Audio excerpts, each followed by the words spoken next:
Hello, good morning, dear students. I am your mentor Rajesh Nagdive, and we are discussing the course probability. In this video, we will discuss about the Bayes theorem, a very important one, and almost you will see a problem every year in advanced examination. Advance की जो examination होती है ना उसमें तो बायस theorem के ऊपर problem surely आता ही है एक प्रॉब्लम। ठीक है, सीबीएसई में 6 मार्क्स के लिए प्रॉब्लम आता ही है बायस थ्योरम के ऊपर। और ये बायस थ्योरम का जो टॉपिक है वो बेस्ड होता है टोटल प्रोबेबिलिटी थ्योरम के ऊपर। तो लास्ट वीडियो में आपने टोटल प्रोबेबिलिटी थ्योरम चेक किया ही है, कोई इश्यू नहीं है। तो अभी टोटल प्रोबेबिलिटी थ्योरम में ये सैंपल स्पेस होता था। This is a sample space S and say this is the partition which divides the sample space into the two parts. Okay, each part is event E1 and E2 say, right? And we are having another event A, okay, which occurs when the occurrence of E1 or E2 happens। मतलब जब E1 आएगा तब भी हम बोलेंगे कि A आकर्ड हुआ है, E2 आएगा तब भी हम बोलेंगे कि A आकर्ड हुआ है। तो A के ऑकरेंस को चेक करना है या A की प्रोबेबिलिटी को चेक करना है, तो वो टोटल प्रोबेबिलिटी थ्योरम होता था। कि पहले तो आप देखो कि E1 सिलेक्ट किया और फिर प्रोबेबिलिटी ऑफ A देखा जब E1 आकर हुआ, फिर प्लस प्रोबेबिलिटी ऑफ E2 आकर हुआ और फिर प्रोबेबिलिटी ऑफ A देखा जब E2 आकर हुआ। तो इसको हम टोटल प्रोबेबिलिटी थ्योरम बोलते थे। तो अभी इस पर्टिकुलर सिचुएशन में क्या हुआ कि we are looking for the probability of the event A which actually said to be happen or said to be occurred when the E1 occurred or E2 occurred, and mind it, E1 and E2 are pairwise disjoint। ये separate events है, ये separate events है, दोनों में कोई common नहीं है ये इवेंट्स E1 और E2। और E1 और E2 को हम यूनाइट कर देते हैं तो सैंपल स्पेस होता है। मतलब E1 and E2 are partitions of constitute the partitions of the set sample space S। ठीक है कि नहीं? तो अच्छा, अब मेरा जो बायस थ्योरम है ना वो इस सिचुएशन को डिफाइन करेगा। कौन सी सिचुएशन की अगर A आ चुका है तो A, क्योंकि A का आना E1 आया तब भी A आया कहलाता है और E2 इवेंट आकर हुआ तब भी A का आना कहलाता है। तो A कहाँ से आया एक्चुअली में? A E1 से भी आ सकता है और E2 से भी आ सकता है। तो A किधर से आया उसको चेक करना पड़ता है बायस थ्योरम में। तो देखो प्रोबेबिलिटी ऑफ E1 ये मैं चेक कर रहा हूं कि A ऑलरेडी आकर हो चुका है और ये E1 से आया है, E1 इवेंट से आया है। तो देखो probability of E1 by A, ये E1 है। तो अब ये तो कंडीशनल प्रोबेबिलिटी के हिसाब से probability of E1 intersection A हो जाएगा divided by probability of A। ठीक है, किसको यूज किया? कंडीशनल प्रोबेबिलिटी को। किसको यूज किया? कंडीशनल प्रोबेबिलिटी की डेफिनेशन। करेक्ट है, यहां तक क्लियर है? ठीक है, अब मल्टीप्लिकेशन थ्योरम के हिसाब से ये probability of E1 and then probability of A when E1 has occurred, ये मल्टीप्लिकेशन थ्योरम से हमने इसको लिख दिया इंटरसेक्शन की प्रोबेबिलिटी को। करेक्ट है कि नहीं? अच्छा साहब, अब प्रोबेबिलिटी ऑफ A ये पूरा आ जाएगा, probability of E1 and probability of A by E1 plus probability of E2 and then probability of A when E2 has occurred. ये हो गया। तो इसको हम बोलेंगे बायस थ्योरम। तो बायस थ्योरम का स्टेटमेंट ये हो गया कि E1 और E2 अगर सैंपल स्पेस को कंस्टिट्यूट करते हैं जिसमें कि E1 और E2 दोनों पेयर वाइज डिसजॉइंट भी है और जो एक इवेंट A है, A आकर्ड हुआ जब E1 आकर्ड हुआ या E2 आकर्ड हुआ, occurrence of E1 and occurrence of E2 gives the occurrence of A। In that situation, if suppose that we are given that A event has already occurred, then we have to find out whether this event A is occurred from the particular event। say I want to find out the probability that this A which has been already occurred from the event E1 or from the event E2. तो ये हो जाएगा E1 probability of E1 when A has already occurred. ऐसे ही आप क्या कर सकते हैं, probability of E2 निकाल सकते हैं, E2 when A has occurred. तो ये हो जाएगा probability of E2 and then probability of A by E2 and then total probability P of A. तो यही वाला पूरा का पूरा यहाँ आ जाएगा. तो इस प्रकार से ये बायस थ्योरम हो गया.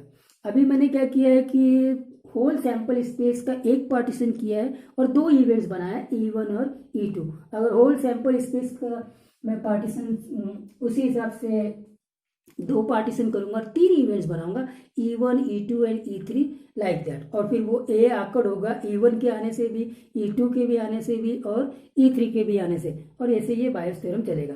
तो अब ये साफ बायस थ्योरम का स्टेटमेंट हो गया. क्लियर है? ये बायस थ्योरम का स्टेटमेंट हो गया. क्लियर है? ये टोटल प्रोबेबिलिटी को रिप्रेजेंट करता है, ये पूरा आ जाएगा. ठीक है. एक्चुअली में we are looking for the probability of E1 when already A has occurred.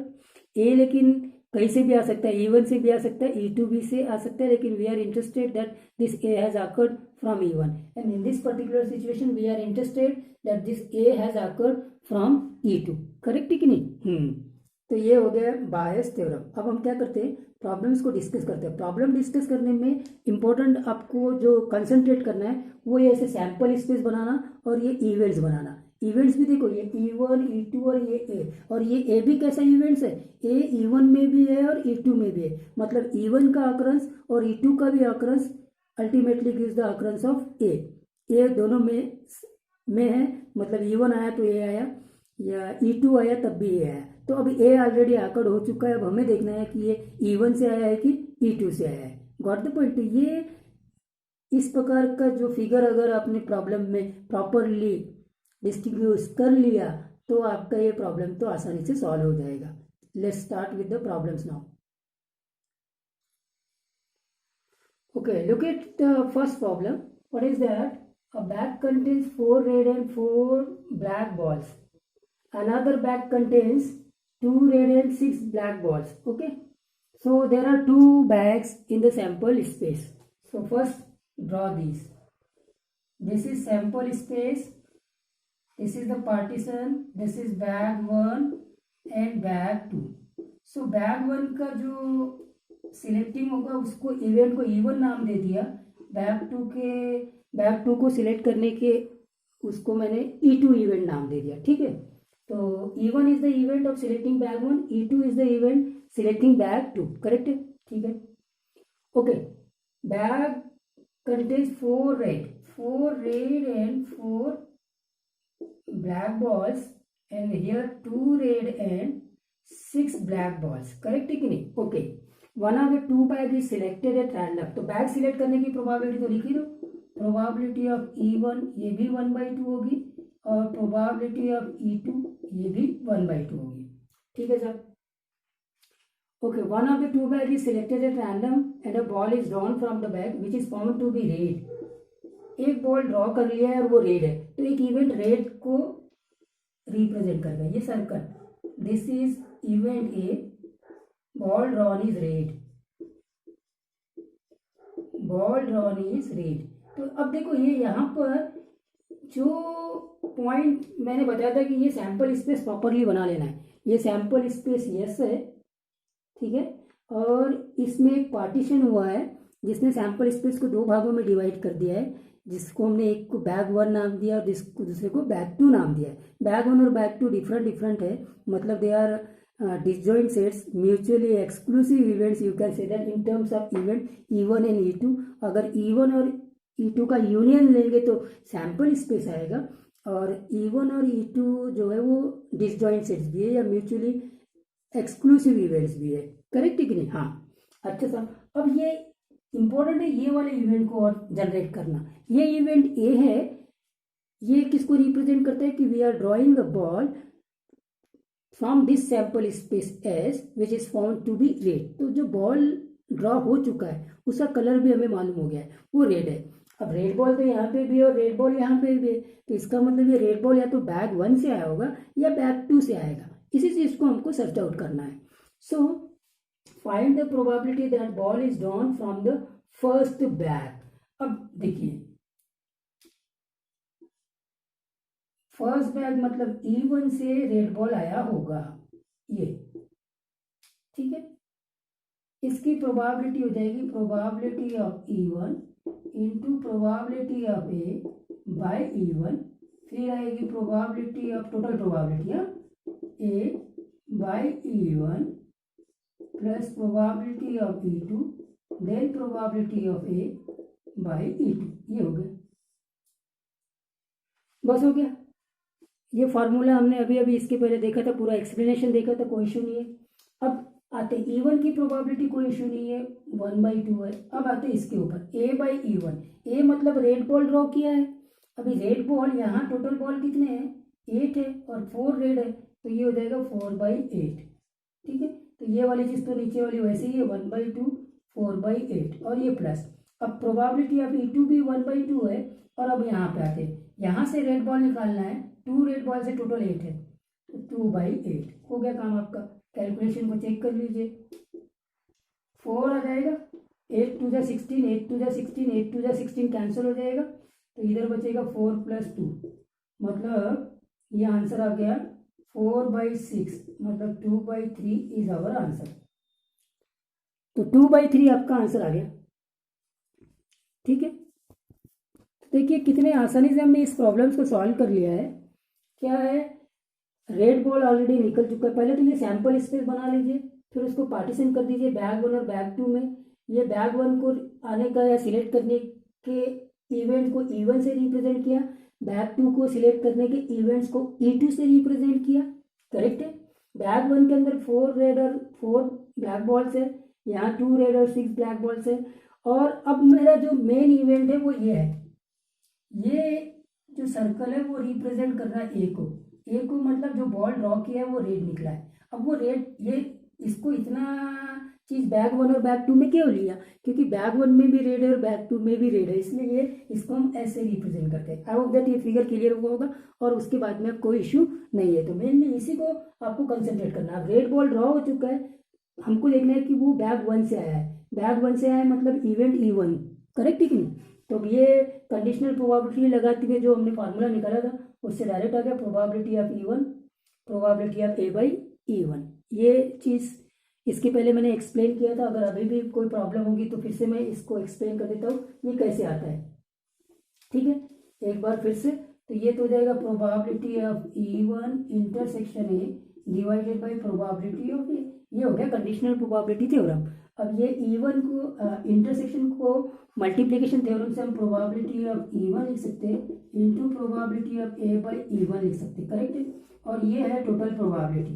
Total probability कैसे आएगी, probability of A is equal to E1 को सिलेक्ट किया और फिर प्रोबेबिलिटी ऑफ A देखा, या फिर E1 E2 को सिलेक्ट किया और फिर प्रोबेबिलिटी ऑफ A देखा।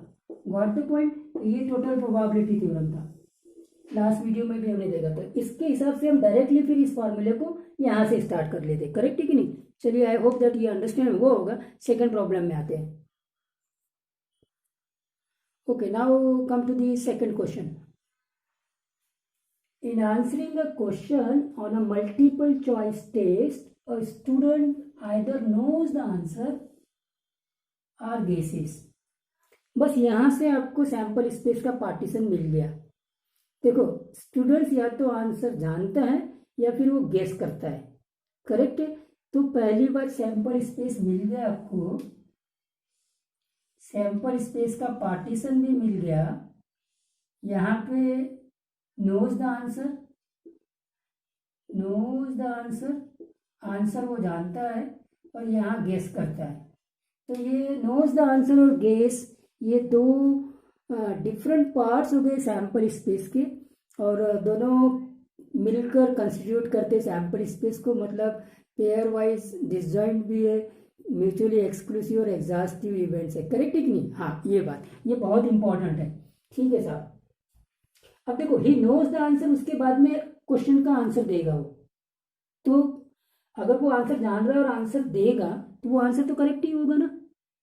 और यहाँ पे गेस करके आंसर देगा तो आंसर दो होंगे, या तो करेक्ट होगा या तो रॉन्ग होगा, क्योंकि वो गेस कर रहा है। गेस कर रहा है तो करेक्ट हो भी सकता है, नहीं भी हो सकता। लेकिन जब ये आंसर यहाँ से आंसर देगा तो वो आंसर तो करेक्ट ही होगा, क्योंकि जो भी क्वेश्चन आने वाला है उसका आंसर उसको मालूम है, ही नोज द आंसर। तो ये सैंपल स्पेस का पार्टीशन आपने प्रॉपरली कर लिया, डिस्टिंग्विश कर लिया, तो यहाँ कोई इशू नहीं है। तो इसका मतलब एक आंसर दे रहा होगा वो, तो वो जो बनेगा वो दोनों में से आएगा। अब ये जो इवेंट, तो इसको एक काम करो, इसको एक इवेंट मान लो E1, इस केसेस को इवेंट मान लो E2, और इसको ए, और ये ए क्या है वो देखते हैं अभी, ये है क्या चीज, है ना, किसी इवेंट को रिप्रेजेंट कर रहा है।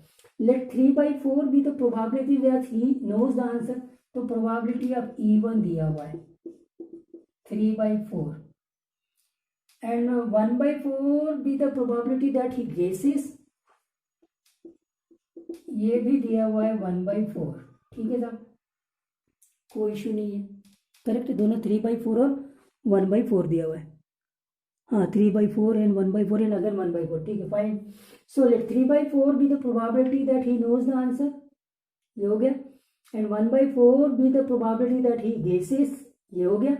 Now assuming that a student who guesses at the answer will be correct with probability 1/4, इसको अभी थोड़ी देर के लिए मैं होल्ड डाउन पे रखता हूँ, करेक्ट है कि नहीं, कि उसने गेस किया है और फिर से आंसर जो दिया है वो करेक्ट आ जाए, उसको मैं अभी होल्ड डाउन करके रख रहा हूँ और आगे बढ़ता हूँ। What is the probability that the student knows the answer given that he answered it correctly.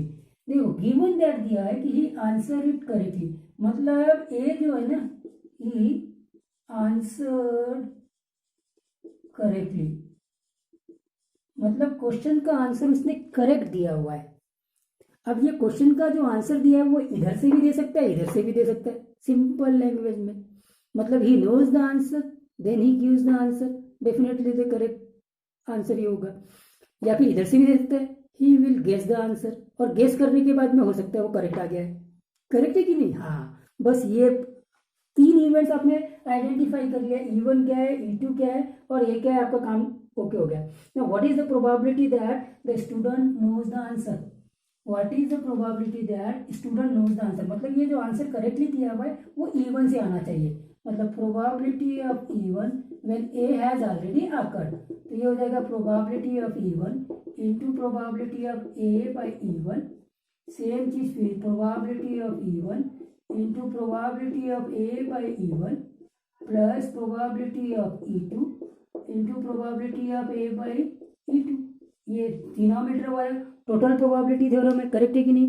हाँ, कोई इशू नहीं होना चाहिए, ठीक है। ठीक है साहब, अब क्या क्या वैल्यूज दी हुई है उसको मैं निकाल रहा हूँ। Equal to probability of E1 3/4 है। अब आते हैं probability of A by E1, he has answered correctly from this portion where he knows the answer, तो ये तो श्योर इवेंट हो गया, ये श्योर इवेंट हो, भाई वो आंसर जान ही रहा है और उसके बाद में आंसर दे रहा है, तो ये श्योर इवेंट हो गया, तो इसकी प्रोबेबिलिटी 1 हो जाएगी। तो यहाँ आ जाएगी 3/4 इंटू 1 प्लस, अब यहाँ पे प्रोबेबिलिटी ऑफ E2 दिया हुआ है 1/4, और अब सेकेंड चीज को देखिए, सेकेंड चीज क्या है, probability of A by E2 वो दिया हुआ है। अब देखो, यहाँ मैंने बोला तो होल्ड ऑन करिए, assuming that a student who guesses at the answer will B correct with the probability 1/4, यानी गेस करके सही आंसर देने की प्रोबेबिलिटी उसकी 1/4 है, मतलब probability of A by E2 वो 1/4 है। Got the point? ये पॉइंट पकड़े क्या? Probability of A by E2 is given in the question as 1/4, that is, यहां से आते हैं, assuming that a student who guesses at the answer will be correct with the probability 1/4, मतलब वो guess करके सही आंसर देने की प्रोबेबिलिटी 1/4 है, मतलब E2 में से वो करेक्ट आंसर देगा, यानी we are looking for the probability of A from E2, that is E2 has already occurred, that is given as 1/4, तो ये हो गया मेन। तो ये इसको आइडेंटिफाई करना और इसको आइडेंटिफाई करना, ये दोनों बहुत इंपॉर्टेंट है इस पर्टिकुलर क्वेश्चन में, और आप इसको कैलकुलेट कर सकते हैं और आंसर फाइंड आउट कर सकते हैं। तो आंसर आएगा 12/13, ठीक है। तो देखो कैसे आता है आंसर, 12/14, 3/4 तो ये हो गया, ये भी 3/4 प्लस 1/16, और आप इसको कैलकुलेट कर लीजिए, कैलकुलेशन में कोई इश्यू नहीं है और आंसर आएगा 12/13। ठीक है, फाइन। तो मेनली सैंपल स्पेस ये E1 कैसे बनाया, ये E2 कैसे बनाया और ये A कैसे बनाया, इसके ऊपर हमेशा कंसंट्रेट करिए। उसके बाद में फिर ये फार्मूला तो है ही, कैसे निकाला है हमने फार्मूला वो क्लियर हो गया। नीचे वाला टोटल प्रोबेबिलिटी रहता है, 2 इवेंट्स है तो इस प्रकार से चलेंगे, 3 इवेंट्स होगा तो एक और आ जाएगा, करेक्ट है कि नहीं। हाँ, so now move forward to the third question. Okay, note कर सकते हैं आप इसको।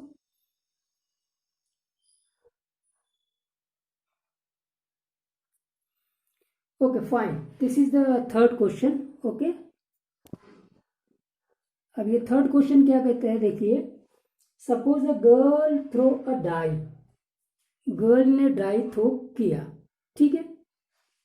If she gets a 5 or 6, she tosses a coin 3 times and notes the number of heads, correct है। and if she gets 1, 2, 3 or 4, she tosses a coin once and notes whether a head or tail is obtained. If she obtains exactly one head, what is the probability that she throw 1, 2, 3 or 4 with the die? अब आपको sample space बनाना पड़ेगा, sample space में partition रखना पड़ेगा। तो देखो यहाँ पे क्या है कि ये सैंपल स्पेस है, बना लीजिए, आपको समझ में आ गया होगा। अब वो क्या करिए, she gets a 5 or 6, she tosses a coin, she gets 1, 2, 3 or 4, she tosses a coin.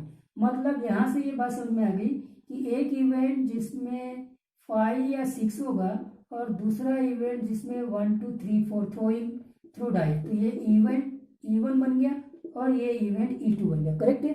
So what is the event E1? E1 is the event of getting 5 or 6 by throwing a die, and E2 is the event by getting 1, 2, 3 or 4 by throwing a die। ये बात समझ में आ गई। तो E1 और E2 ने क्या किया, पूरे सैंपल स्पेस को पार्टीशन कर दिया और E1 E2 दोनों म्यूचुअली एक्सक्लूसिव भी है और एग्जॉस्टिव भी है। ठीक है साहब, यहाँ तक क्लियर हो गया। अब क्या कर रहा है कि वो कॉइन को टॉस करती है और फिर टॉस करने के बाद उसको कितने हेड मिले वो काउंट करती है। तो उसको एग्जैक्टली 1 है, गेटिंग एग्जैक्टली 1 हेड, ये आपका इवेंट बनेगा ए। ये इवेंट ए बन गया। अब 5 और 6 आने पर वो कॉइन को 3 टाइम टॉस करती है, टॉसेस अ कॉइन 3 टाइम्स। मतलब ए जो आएगा वहाँ पे प्रोबेबिलिटी, वो 3 कॉइन्स को टॉस करने वाला जो सैंपल स्पेस होते हैं ना, जिसमें कि 8 आउटकम्स होते हैं, सिर्फ और सिर्फ ओनली 1 हेड वाला कौन सा आउटकम है उसकी प्रोबेबिलिटी हमको देखना पड़ेगा। ठीक है, तो अच्छा साहब, पहले E1 प्रोबेबिलिटी, आप E1 तो निकाल लो। E1 क्या आएगा, 5 और 6 की प्रोबेबिलिटी 2/6 और प्रोबेबिलिटी आप E2 देख लेते हैं तो ये 4/6, यहाँ कोई इश्यू नहीं है। अब आते एक काम करते हैं, पहले सीधा क्या निकालना है हमको वो देख लेते हैं। So what is the probability that she throws 1, 2, 3 और 4 विद द डाइस। मतलब जो ये ए इवेंट आकर्ड हुआ है वो E2 से आकर्ड हुआ है, ये देखना है। तो probability of E2 when A has occurred, ये देखना है। तो probability of E2 into probability of A by E2, कोई इशू नहीं है। फिर टोटल प्रोबेबिलिटी का probability of E1 into probability of A by E1 plus probability of E2 into probability of A by E2, ये हो गया। Clear है, ये बन गया। हमको ये निकालना है probability of E2 when A has already आकर। अभी वैल्यू भी रखना स्टार्ट कर दीजिए। यहाँ पर E2 की वैल्यू कितनी है, 4/6 है। अब probability of A by E2, A by E2 क्या होगा, अब फाइंड आउट करते हैं। Probability of A by E2, पहले यही निकाल लेते हैं। तो देखो ये 1, 2, 3, 4 आने से she tosses the coin once and notes the number of heads and already she has got exactly 1 head, तो इसकी प्रोबेबिलिटी तो 1/2 हो गई। तो ये हो गया 1/2, जो है पहले निकाल के रख दीजिए। चलिए प्रोबेबिलिटी ऑफ E1 कितना है, 2/6 है। और अभी ए बाई E1 नहीं मालूम है, ये निकालना बाकी है। ए प्रोबेबिलिटी ऑफ E2 4/6 है और A/E2 अभी अभी आपने निकाला 1/2, कोई इशू नहीं है। अब बच गया mainly probability of A when E1 has occurred. जब E1 आकर्ड होता है मतलब 5 और 6 आकर्ड होता है तो वो कॉइन को 3 टाइम्स थ्रो करती है और फिर उसमें से सिर्फ एक हेड आने वाला आउटकम्स कौन सा है वो देखना। टोटल आउटकम्स तो 8 होंगे। चलिए साहब पहले से ही लिख देते हैं, यहाँ पे डिनोमिनेटर में आएगा 8। अच्छा अब उसको देखते हैं। H H T T H T H T okay HTT and triple T. ये टोटल 8 आउटकम्स हो गए। तो टोटल 8 आउटकम्स में एग्जैक्टली 1 हेड आने वाला आउटकम्स ये है और ये है। ये दो एग्जैक्टली 1 हेड आने वाले आउटकम्स है। करेक्ट है कि नहीं? और कोई? अच्छा ये भी तो है, भूलना नहीं। TTH THT HTT ये 3, यहाँ पे 3 हेड है, यहाँ 2 है, यहाँ 2 है, यहाँ 2 है, यहाँ कोई भी नहीं है। मुझे एग्जैक्टली 1 हेड वाले आउटकम्स चाहिए। तो फेवरेबल में 3 केसेस हो गए, टोटल केसेस 8। तो ये 3/8। आई होप दैट आपको समझ में आ गया होगा। और अब आप इसको कैलकुलेट कर सकते हैं, आपका आंसर आ जाएगा। देख लीजिए आप कैलकुलेट करके और आपका आंसर 8/11 आ रहा होगा। ठीक है,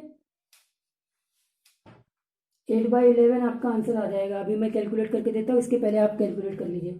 फिर से मैं एक बार एक्सप्लेन करता हूँ कि सैंपल स्पेस कैसे डिवाइड हुआ 2 भागों में, कि वो डाई को थ्रो करती है, एक बार 5 या 6 और दूसरी बार 1 2 3 एंड 4। तो ये हो गए पार्टीशन। इस प्रकार से 2 इवेंट्स बन गए, गेटिंग 5 और 6, गेटिंग 1 2 3 और 4।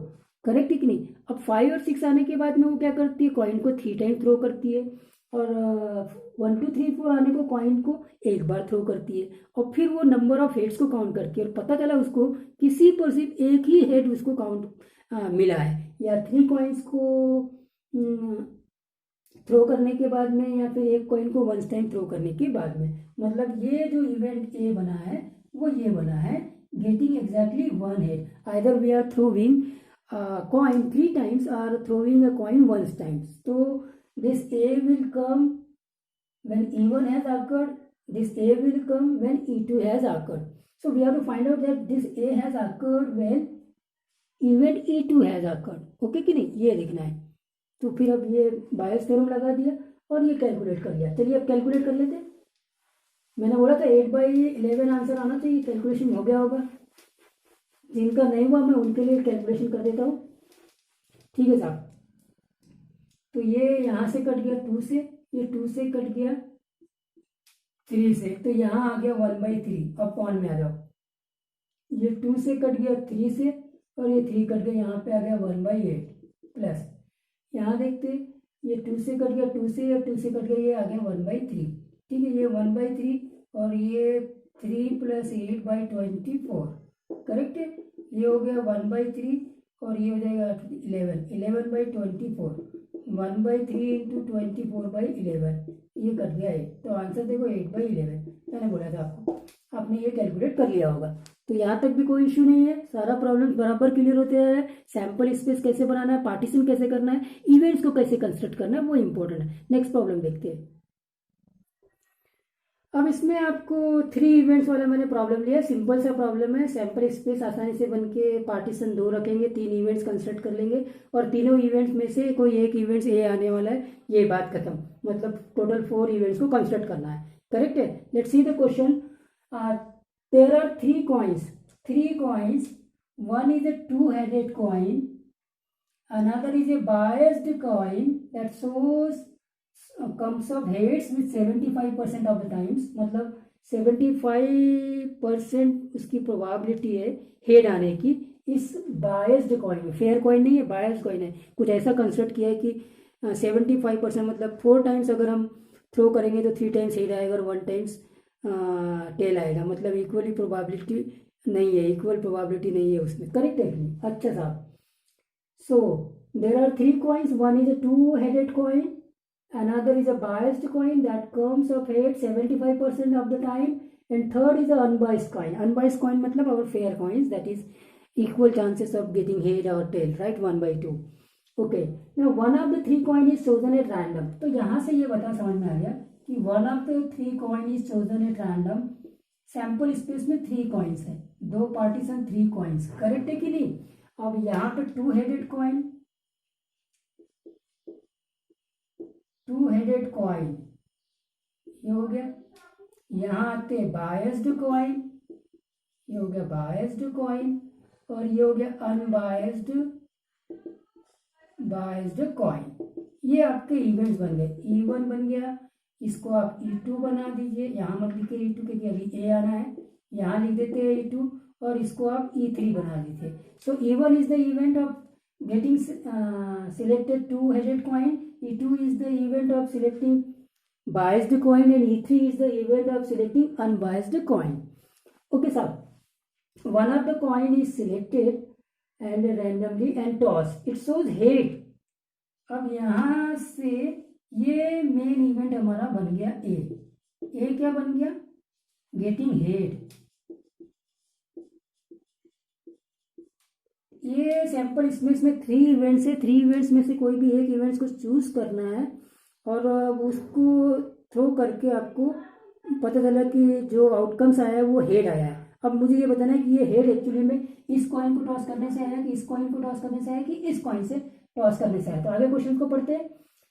And toss it shows head, what is the probability that it was headed coin. Headed coin मतलब ये E1, तो मुझे निकालना है probability of E1 when A has already occurred। Simple सा कॉन्सेप्ट है, probability of E1 into probability of A by E1, correct है।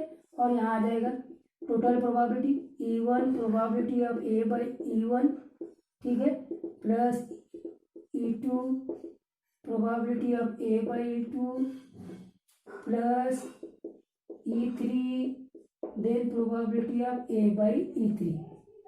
इस बार ये टोटल प्रोबेबिलिटी थ्योरम बनेगा, करेक्ट है कि नहीं। कैसे बना, 3 इवेंट्स है तो टोटल प्रोबेबिलिटी थ्योरम में ही आएगा। E1 को सिलेक्ट किया फिर एक ही प्रोबेबिलिटी, E2 को सिलेक्ट किया फिर एक ही प्रोबेबिलिटी, E3 को सिलेक्ट किया और फिर एक ही प्रोबेबिलिटी। बस हो गया। अब आप क्या करेंगे, वैल्यूज देखेंगे। देखो कॉइन्स को सिलेक्ट करना है तो सबकी प्रोबेबिलिटी तो 1/3 आ जाएगी, तो ये हो जाएगा 1/3। अब A बाई E1 में आते हैं। अब क्वेश्चन को समझना, A बाई E1 में क्या है, 2 हेडेड कॉइन, और कॉइन को थ्रो किया हेड आना है, तो हेडेड कॉइन को थ्रो करेगा तो हेड ही आएगा, मतलब ये श्योर इवेंट हो गया। श्योर इवेंट हो गया इसलिए प्रोबेबिलिटी 1, तो यहाँ पे आ गया 1/3 इंटू 1, फिर यहाँ आते ये भी 1/3 होगा। अब आते A by E2। A by E2 मतलब हेड आया है लेकिन बायस्ड कॉइन, और बायस्ड कॉइन में हेड आने की प्रोबेबिलिटी 75% है, मतलब 75/100 मतलब 3/4, तो ये हो गया 3/4 प्लस प्रोबेबिलिटी। अब E3 पे आते हैं, ये 1/3 हो जाएगा। अब A बाई E3 को देखते हैं। अब E3 अनबाइस्ड कॉइन है, मतलब हेड आने की प्रोबेबिलिटी और टेल आने की दोनों की प्रोबेबिलिटी इक्वल होगी, मतलब 1/2 होगी, तो ये हो गया 1/2। कैलकुलेट कर लीजिए, आपका आंसर आ जाएगा, कोई इशू नहीं है। ये जनरेट करते आना चाहिए सैंपल स्पेस, और ये इवेंट्स E1 E2 E3 और फिर ये आपका बायस थ्योरम का स्टेटमेंट, ये हमने लिख दिया। टोटल प्रोबेबिलिटी यहाँ ये कंडीशनल प्रोबेबिलिटी से आता है, स्टार्टिंग में मैं एक्सप्लेन कर चुका हूँ। वैल्यूज रखना है, ये वैल्यूज कैसे फाइंड आउट किया ये मैंने आपको एक्सप्लेन किया। Now you can make the calculation and get the answer, and the answer will be 4/9। ठीक है, नोट कर लीजिए इसको। Come to the second question, जितने ज्यादा क्वेश्चंस करेंगे उतने आपके लिए बेनिफिट्स रहेगा। Okay, come to the next problem. What is this problem? Says a man is known to speak truth 3 out of 4 times. He throws a die and reports that it is 6. अब देखिए वो die को throw कर रहा है। इस question का sample space और इवेंट बनाना स्टूडेंट्स को नॉर्मली बहुत डिफिकल्ट लगता है, इसको समझना है आपको। क्या थ्रो कर रहा है, वो डाई थ्रो कर रहा है। डाई थ्रो करने के बाद he throws a die and reports that it is 6. So find the probability that it is actually 6। अच्छा, डाई थ्रो करेगा तो आउटकम्स तो मालूम है, 1 2 3 4 5 और 6 आएगा। और उसके बाद में वो रिपोर्ट कर रहा है कि नहीं मैंने डाई को थ्रो किया तो 6 आया। अब यहाँ पे दिया हुआ है a man is known to speak truth, तो वो सही भी बोल सकता है और झूठ भी बोल सकता है। सही बोलने की प्रोबेबिलिटी 3/4 है, तो झूठ बोलने की प्रोबेबिलिटी डेफिनेटली 1/4 होगा। तो इस प्रकार से आपका सैंपल स्पेस में टोटल आउटकम्स तो 1 2 3 4 5 6 वाले में पार्टीशन बना के आपको कैसे करना है वो देखेंगे। तो ये सैंपल स्पेस हो गया, और इस सैंपल स्पेस में ये पार्टीशन किया जिसमें से यहाँ 6 है, यहाँ 1 2 3, 4 और 5 है, ये बना है इस प्रकार से। क्योंकि उसने क्या किया है, रिपोर्ट किया है 6, अब 6 रिपोर्ट कर दिया है। तो इस प्रकार से ये इवेंट गेटिंग 6 E1 हो जाएगा, गेटिंग 1 2 3 4 एंड 5, 1 2 3 4 एंड 5 ये आपका E2 हो जाएगा। और ए जो होगा ही रिपोर्ट्स 6, ये हो गया कि डाई को थ्रो कर दिया और उसने रिपोर्ट कर दिया कि 6 आया है। अब 6 आया है तो इसमें दो बातें होगी, एक्चुअली में 6 आया होगा या फिर 6 नहीं आया होगा। तो 6 आया और फिर 6 रिपोर्ट किया तो सही बोलेगा, और 6 नहीं आया और फिर बोल दिया उसने कि 6 आया तो झूठ बोलेगा। तो E1 और E2 प्रोबेबिलिटी ऑफ E1, तो getting 6 by throwing a die, तो ये तो 1/6 हो जाएगा। प्रोबेबिलिटी ऑफ E2 ये 5/6 हो जाएगा। अब आते हैं प्रोबेबिलिटी ऑफ A/E1। E1 मतलब यहाँ से जब 6 आया और उसने 6 बोला तो इसका मतलब वो सही बोल रहा है, सही बोल रहा है मतलब प्रोबेबिलिटी 3/2, ये स्पीक ट्रूथ, सही बोल रहा है वो, ये हो गया।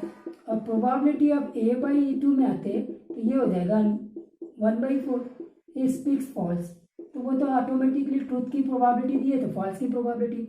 अब हमें निकालना है कि it is actually A 6 report किया और वो 6 ही आया है, मतलब इवेंट ए आकर्ड हो गया है और वो E1 में से आया है, ये हमको बताना है। तो ये प्रोबेबिलिटी ऑफ E1 हो जाएगा, ये प्रोबेबिलिटी ऑफ A/E1 हो जाएगा, यहाँ आ जाइए प्रोबेबिलिटी ऑफ E1 हो जाएगा, प्रोबेबिलिटी ऑफ A/E1 हो जाएगा, प्लस प्रोबेबिलिटी ऑफ E2 हो जाएगा, प्रोबेबिलिटी ऑफ A/E2 हो जाएगा। करेक्ट है। अब आप वैल्यूज पुटअप कर दीजिए और आंसर को निकाल लीजिए। तो प्रोबेबिलिटी ऑफ E1 तो 1/6 है और A/E1 की प्रोबेबिलिटी 3/4 है, तो यहाँ से 1/6 इंटू 3/4 प्लस 5/6 इंटू 1/4, ये कर लीजिए। अब आप कैलकुलेट करना ही बाकी है आपको, और कुछ नहीं करना है, तो कैलकुलेशन कर लीजिए और आंसर निकाल लीजिए। फिर मैं इसके जैसे एक क्वेश्चन देता हूँ आपको इस पर्टिकुलर कॉन्सेप्ट में, जिसमें कि इवेंट बनाना थोड़ा डिफिकल्ट होता है उसकी प्रैक्टिस करने के लिए, ठीक है। हाँ, तो इसका आंसर आ जाएगा 3/8, आंसर आ गया 3/8। आप इसको नोट कर लीजिए और मैं इसके जैसे सेम प्रॉब्लम आपको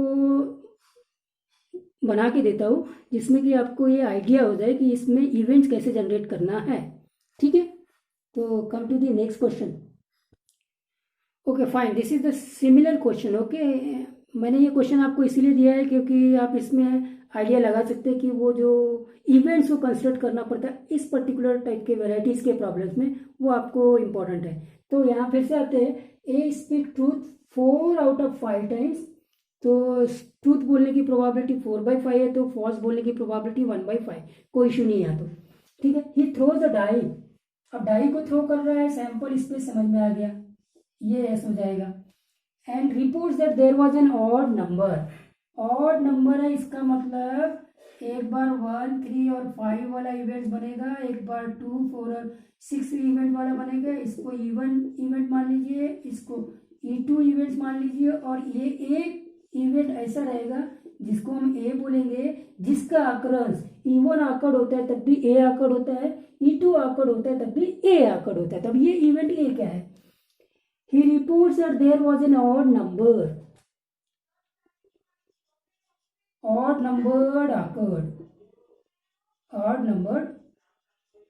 occurred, ये हो गया, ठीक है।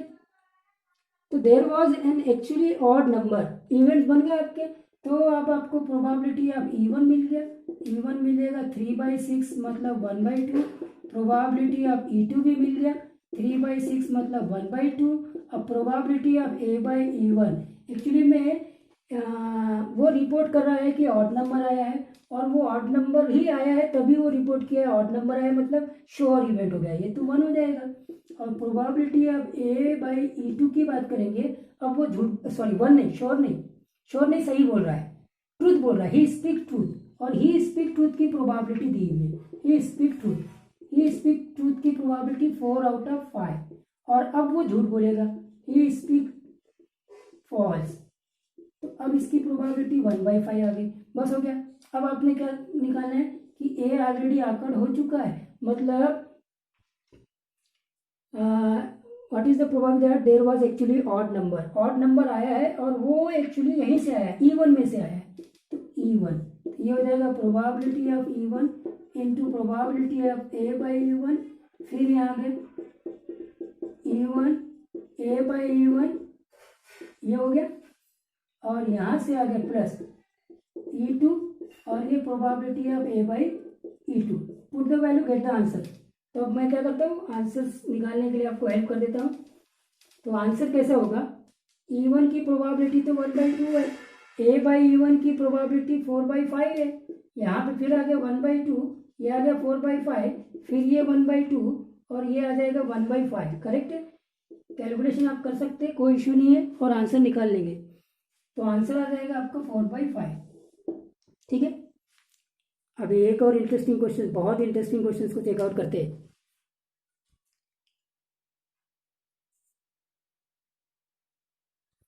So dear students, this is very important question, okay, and you can see this question. A letter is known to have come from either Tata Nagar or Calcutta. On the envelope, just two consecutive letters TA are visible. The probability that the letter has come from Calcutta. So the sample space contains two mutually disjoint and exhausted events. Event E1 that is representing Tata Nagar and E1 E2 that is represent Calcutta. तो ये इस प्रकार का आपका sample space बनेगा। ये sample space है और यहाँ पे टाटा नगर ले लीजिए, टाटा नगर, और यहाँ ले लीजिए कैलकत्ता। ठीक है, और इसको चूज करने की इवेंट E1, इसको चूज करने की इवेंट E2, और हमने ये क्या बोल रहा है, just two consecutive letters TA are visible. तो ये A event consecutive letter TA are visible. अब TA आप देखेंगे तो यहाँ पे भी TA है, ये देखो ये TA है, यहाँ पे भी TA, यहाँ ये TA है, ये TA है, तो TA विजिबल है। अब TA विजिबल होने से ये या तो टाटा नगर से आया होगा लेटर, या तो फिर कैलकत्ता से आया होगा। करेक्ट है कि नहीं? We have to now ensure that this letter has actually come from कैलकत्ता।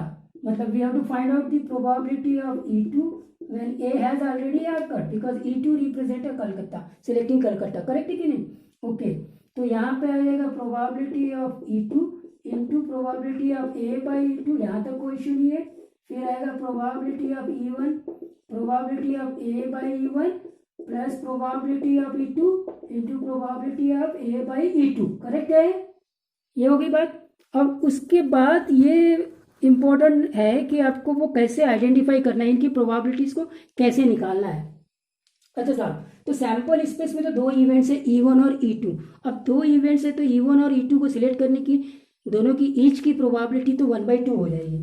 तो P ऑफ E1 में कोई इशू नहीं, मैं इसको क्वेश्चंस को मैं डिलीट कर देता हूँ। ठीक है, और फिर सीधा आंसर को देखता हूँ। तो यहाँ पे प्रोबेबिलिटी ऑफ E1 की बात की है, ये 1/2 आ गया, और ये प्रोबेबिलिटी ऑफ E2 की बात की है, ये भी 1/2 आ गया। करेक्ट है, यहाँ तक कोई इश्यू नहीं होना चाहिए। अब इसके बाद में जो TA है वो कहाँ से है उसको चेकआउट करते हैं। तो ये है आपका टाटा नगर और ये है आपका कैलकत्ता। ठीक है, अब यहां से देखना है कि जो TA है वो दो लेटर से, अगर ये दो लेटर से तो वो कहां से आए उसको चेक करते हैं। तो दो लेटर के कॉम्बिनेशन पहले बना, 1 2 3 4 5 6 7 8, ऐसे टोटल 8 लेटर्स हो जाते हैं दो के कॉम्बिनेशन। तो यहाँ पे अब जो बात हम करेंगे probability of A by E1, तो टोटल तो 8 हो गए, और 2 लेटर्स TA कितने कॉम्बिनेशन है, TA ये दो कॉम्बिनेशन है, ये बनेगा probability of A by E1। अब आते हैं नेक्स्ट पे, A बाई E2, इसकी बात करते हैं। A बाई E2 में फिर से दो का कॉम्बिनेशन बनाते हैं, ये 1 ये 2 ये 3 ये 4 ये 5 ये 6 और ये 7, तो यहाँ आ गया 7। टोटल दो के कॉम्बिनेशन वाले लेटर्स जो है वो 7 है। और अब वहां पे TA देखते हैं, टी ए सिर्फ ये एक ही कॉम्बिनेशन है, तो ये हो गया 1/7। बस अब put the values, gate the answer. E2 की प्रोबेबिलिटी आपकी कितनी है? E2 की प्रोबेबिलिटी तो 1/2 है, और A/E2 की प्रोबेबिलिटी 1/7 है, फिर ये 1/2 है, और ये 2/8 है, फिर ये 1/2 है, और ये 1/7 है। बस अब आप इसको कैलकुलेट कर लीजिए, आपका आंसर आ जाएगा। And what is the answer? The answer is 4/11। Correct है। आई होप दैट ये क्वेश्चन क्लियर हुआ होगा, इसमें कोई इशू नहीं है। आप दो के कैसे कॉम्बिनेशन बनाते हैं वो इंपॉर्टेंट पॉइंट था, ठीक है। So thank you for watching.